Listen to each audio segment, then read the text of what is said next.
ఓం శ్రీ దుర్గా పరమేశ్వరాయ నమః. ఓం శ్రీ శమండేశ్వరి నమః. ఓం శ్రీ వారాహీదేవి నమః. అందరికీ నమస్కారము. ఈ వీడియో శత్రువులు ఉన్నారు, మాకు ఇబ్బంది కలుగుతుంది, వాళ్ళని మేము ఏమీ చేయలేము అన్న వాళ్ళకి శత్రువులకు సంబంధించి నేను కొన్ని వీడియోలు చేశాను. ఉంగరం పెట్టి చూయించాను. ముస్లిమ్స్ యంత్రం కూడా ఒకటి రౌండ్గా ఉండేదాన్ని కూడా మీకు చెప్పడం జరిగింది. ఇంకా అడుగుతున్న వాళ్ళకి లేదా ఇంకా తెలుసుకోవాలి అనుకునే వాళ్ళకి ఈ 2 అక్షరాల మంత్రము తెలుసుకోవాలి అనుకోవటం కాదు, మీకు నిజంగా శత్రువులు ఉంటే చేసుకోండి, లేదంటే చేయవద్దు. శత్రువు లేకుండా మనకి అది అవసరం లేకుండా చేయొద్దు. అవసరం లేకుండా గీకితో ఏమవుతుంది, పుండు అవుతుంది, పుండు అయ్యి ఇన్ఫెక్షన్ అవుతుంది. ఇది కూడా అంతే. అవసరం లేకుండా శత్రువులు లేకుండా మనం ఏది కూడా చేయకూడదు. అది అవసరం ఉన్నప్పుడు చేసుకోవాలి, కానీ అవసరం లేనప్పుడు ఇది. సింపుల్గా ఉన్న ఈ మంత్రాన్ని గురువారం రోజున మొదలు పెట్టాలి.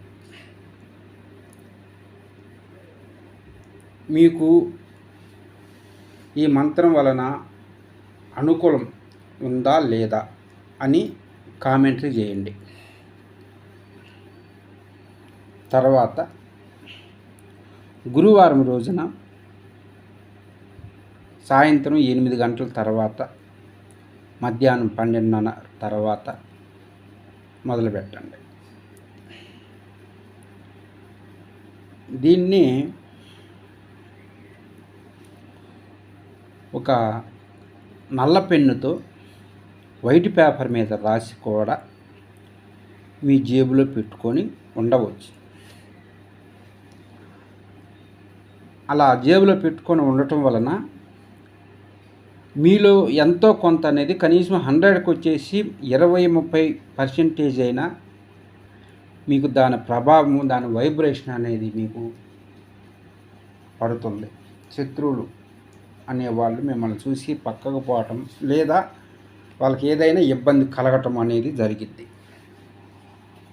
ఇది రియల్గా మేము చేసి ఇచ్చిన వాళ్ళకి నాకు చాలామంది శత్రువులు ఉన్నారు. ఒకరు కాదు, ఇద్దరు కాదు, చాలామంది ఉన్నారు. నేను కూడా ఇవే చేస్తున్నా కూడా. ఇందులో ఎటువంటి సందేహం లేదు.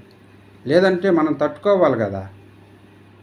అవతల వాళ్ళు నలుగురు ధనబలము జనబలం ఉందని ఉర్రూగుతుంటారు కొంతమంది. అసలు వాళ్ళకి ఏం చేయాలి? చేయకపోతే మనం గెలవాలి కదా. మనం గెలవాలంటే యుద్ధం చేయాలిగా. యుద్ధం చేస్తే కదా మనం గెలిచేది, నిలబడగలిగేది. లేదా కింద పడిపోతాం కదా. కాబట్టి తప్పేమి లేదు. మనకి ఇబ్బంది లేకుండా చూసుకోవటమే కావాల్సింది. అవతల వాడు ఇబ్బంది పడతాడు కదా అనుకోవచ్చు. అవతల వాడు మనల్ని ఇబ్బంది పెడుతున్నాడు, మరి దానికేమంటారు? నన్ను అడిగిన వాళ్ళకి నేను మాట్లాడుతున్నాను, ఇది తప్పు కదా అన్న వాళ్ళు ఉన్నారు. మరి తప్పే. మరి అవతల వాళ్ళు వచ్చి మనల్ని ఇబ్బంది పడుతున్నప్పుడు అది తప్పు కదా. మరి దానికి ఆన్సర్ ఏంది? ప్రశ్న ఎలా సమాధానం చెప్తారు? మనల్ని మనం కాపాడుకోవటానికి, మన గురించి వాళ్ళకి ఆలోచన రాకుండా ఉండటానికి ఈ మంత్రాన్ని చేయండి. మీరు ఈ మంత్రము చిన్న మంత్రం 29 సార్లు చెప్పుకోండి. ఒక తెల్ల పేపర్ తీసుకోండి. తెల్ల పేపర్ మీద నల్ల పెన్నుతో రాయండి. బాధిస్తున్నారు కదా, వాళ్ళని గుర్తు చేసుకొని ఈ మంత్రం ఒకసారి 29 సార్లు చెప్పుకోండి. ఆ పేపర్ని మీరు మీ జేబులో మీ దగ్గర ఉంచుకోండి. ఆడవాళ్ళైనా మగవాళ్ళైనా దగ్గర ఉంచుకోండి, అంతే. ఇంకా ఎక్కువగా ఇబ్బంది పెడుతున్నారు అనుకుంటే ఎక్కువ జపం చేయండి. ఉదయం చేయండి, మధ్యాహ్నం చేయండి, సాయంత్రం చేయండి. ఇదేమో గంటలే పట్టేది కాదు. ఎంత 3 నిమిషాలు 2 నిమిషాలు 3 నిమిషాలే పడుతుంది. 2 అక్షరాల మంత్రం కదా, ఎంతసేపు పడుతుంది? 2 నిమిషాలు కళ్ళు మూసుకొని 2 నిమిషాలు చెప్పారంటే అయిపోతుంది. ఉదయము మధ్యాహ్నం సాయంత్రం చేస్తూ మీకు మమ్మల్ని ఇబ్బంది పెట్టే శత్రువు మీ కంటికే కనిపించడు. చూద్దామన్నా కనిపించడు. కనిపించడు, మీరు ఎక్కడుంటే వాడు అక్కడ ఉండగానే పక్క క్రాస్ అయిపోతాడు. మేము ఎన్ని చేసి చూసి మేము యూట్యూబ్లో చేస్తున్నాం.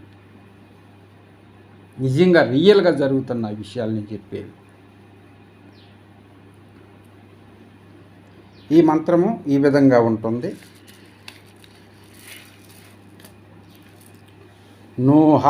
ఏమిటి ఈ మంత్రం అనుకోవచ్చు. నోహ అంతే. నోహ.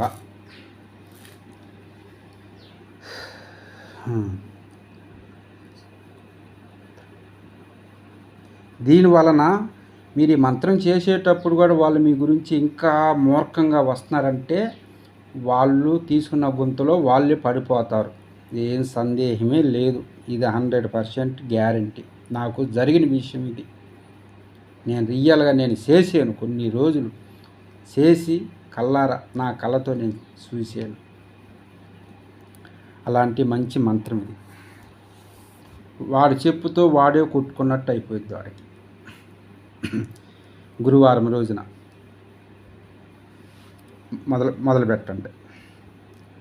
పేపర్ మీద రాయండి, జేబులో పెట్టుకోండి. 29 సార్లు. ఇందుకో 29 సార్లు. కొంచెం నీళ్ళు తీసుకోండి. కొంచెం నీళ్ళు తీసుకొని గ్లాసులో లేదా కొంచెం నోట్లో పోసుకోండి. నోట్లో కొంచెం నీళ్ళు ఉంచుకోండి. కళ్ళు మూసుకొని మనసులో అనుకోండి. వాటి పేరు చెప్పుకొని ఒక్క నిమిషం చెప్పుకోండి. నోహ నోహ. కళ్ళు మూసుకొని మనసులో ఒక్క నిమిషం చెప్పారంటే చెప్పిన తర్వాత నీళ్ళు కింద వదిలేసేయండి. కింద ఉయ్యండి. అవతల వాళ్ళకి ఇంక బడబడబడ అయిపోయింది. కానీ నోటిలో నీళ్లు ఉంచుకొని మంత్రం చెప్పడానికి వీలవుతుందా అంటారు. మనసులో మంత్రం చెప్తూ ఉండే వాళ్ళకి నోట్లో నీళ్లు ఉంచుకొని మంత్రం చెప్పేదానికి కష్టమేం కాదు.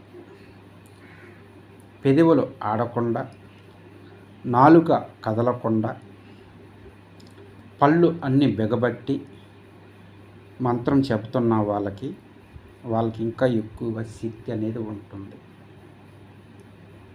ఆ విధంగా కూడా నోటులో నీళ్ళు ఉంచుకొని నోరు మూసుకొని శత్రువుని ఒకసారి అనుకొని ఒక్క నిమిషం ఈ మంత్రం చెప్పి ఆ నీళ్ళని కింద ఉయ్యండి. అవతల ఎవరైతే మీ శత్రువుని అనుకున్నారో ఆ క్షణంలో వాళ్ళకి ఇంక జబరదబడే. మీరు ఉండమన్నా నలుగురు పట్టుకున్నా కూడా ఆగరు, వెళ్ళిపోతారు. సర్రని వెళ్ళిపోతారు. మీరు మీ కంటికి కూడా కనిపించరు. అలాంటి శక్తివంతమైన మంత్రం నేను చేశాను. రియల్గా చేసి 6 నెలలు చేశాను. చాలామందికి కూడా ఇచ్చాను. తట్టుకోలేకపోతున్నాను అన్న వాళ్ళు కూడా తట్టుకొని నిలబడ్డారు ఇప్పుడు. అట్లా చిన్న మంత్రము, తక్కువ టైము, సింపుల్ లాజిక్ ఉండే మంత్రాలు అడిగిన వాళ్ళకి నాకు తెలిసిన సలహాని నేను మీకు షేర్ చేస్తున్నాను. నలుగురికి ఉపయోగపడాలి, మంచి జరగాలని ఆలోచనతో ఈ శ్రీం ఛానల్ని ప్రారంభించి అన్ని విధాలుగా అందరికీ మంచి జరుగుతుందని చేస్తున్న ఈ శ్రీం ఛానల్ని సబ్స్క్రైబ్ చేయండి, షేర్ చేయండి, లైక్ కొట్టండి, కామెంటరీ చేయండి. మరొక మంచి వీడియోతో మీ ముందుకు వస్తా. జై వారాహిదేవి.